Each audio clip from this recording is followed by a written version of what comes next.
দেখে বাংলাদেশ মনে হলেও এটি আসলে সৌদি আরব। সৌদির মরুভূমিতে সবজির আবাদ করে সৌদি শেখদের চমকে দিলেন কয়েকজন প্রবাসী বাংলাদেশি। বাংলাদেশ থেকে সৌদি আরবে গিয়ে সেখানকার রুক্ষ মরুভূমিতে মাইলের পর মাইল জমি বর্গা নিয়ে তারা করেছেন সবুজের বিপ্লব। বাঙালিদের হাত ধরেই মরুর বুকে এখন ফলছে লাউ, করলা, মরিচ, টমেটো সহ নানা পদের সবজি। এমনই একজন বাংলাদেশি প্রবাসী নোয়াখালীর স্বপন আহমেদ। সৌদির হুদাইবা শহরে বাহারি সবজি উৎপাদন করে বিরল সাফল্য দেখিয়েছেন তিনি। তার নেতৃত্বে গড়ে উঠেছে একে একে ৩টি বিশাল কৃষি খামার, যা বর্তমানে মধ্যপ্রাচ্যের অন্যতম সবজি উৎপাদন কেন্দ্র হিসেবে পাচ্ছে পরিচিতি। আসলে চেষ্টা, শ্রম কখনো বৃথা যায় না।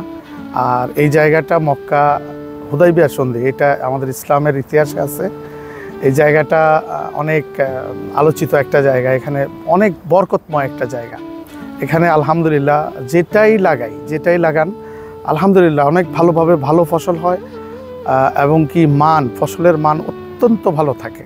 আর আমার এখানে কোনো ধরনের ফরমালিন থেকে শুরু করে কোনো ধরনের বিষ প্রক্রিয়া কোনো সবজিতে আমি ব্যবহার করি না এবং কি নাই। বর্তমানে তার কৃষি খামারে কাজ করছেন প্রায় ২০০ জন শ্রমিক। বাঙালিদের হাত ধরেই মরুর বুকে এখন ফলছে টমেটো, লাউ, করলা, কাঁচামরিচ সহ বিভিন্ন দেশীয় সবজি। এছাড়াও রয়েছে হাঁস, ছাগল, খরগোশ সহ নানা জাতের প্রাণী। প্রবাসের মাটিতে কৃষি খামার গড়ে তোলায় এতে যেমন সৃষ্টি হচ্ছে নতুন কর্মসংস্থান, তেমনি দেশীয় টাটকা শাকসবজির চাহিদা মিটছে মধ্যপ্রাচ্যে। কাজ করি আমি প্রায় ৪ বছর। মাজরার মালিক নোয়াখালীর স্বপন ভাই। এই মাজরাতে প্রথমত টমেটো চাষ হয়, তারপরে মরিচ হয়, লাউ হয়, করলা হয়। মাটির একটা মরিচ গাছে প্রায় ১০ কিলোর মতো মরিচ হয়, লাউ হয়, টমেটো হয়।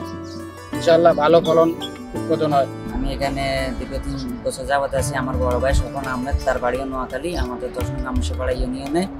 এখানে আমাদের মাজরাতে টমেটো হয়, লাউ হয়, মরিচ হয়, এখানে খেজুর গাছ আছে, ছাগল আছে, মুরগি আছে, তারপরে করলা আছে। সব ধরনের মোটামুটি আমরা ফসল উৎপাদন এখানে করি। মধ্যপ্রাচ্যের অন্যান্য দেশের তুলনায় ভৌগোলিক ও আবহাওয়াজনিত কারণে হুদাইবায় সবজির উৎপাদন হার অনেক বেশি। এ অঞ্চলে উর্বর মাটি এবং উন্নত পরিচর্যার কারণে এক একটি ফসল আশার চেয়েও ফলন দেয় ১০ থেকে ২০ গুণ বেশি। ভবিষ্যতে মাছের খামার গড়ে তোলার ইচ্ছাও রয়েছে স্বপন আহমেদের। আমি আরো চাচ্ছি এখানে বায়োফ্লক পদ্ধতিতে মাছের চাষের একটা অনুমোদন নেওয়ার জন্য।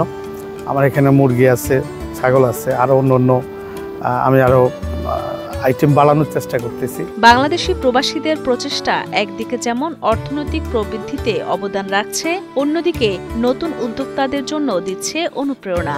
এই সবুজ বিপ্লবের ধারাবাহিকতা বজায় থাকলে ভবিষ্যতে সৌদি আরবের কৃষি খাতেও বাংলাদেশিরা আরো বড় ভূমিকা রাখতে পারবেন বলে মনে করেন স্বপন আহমেদ।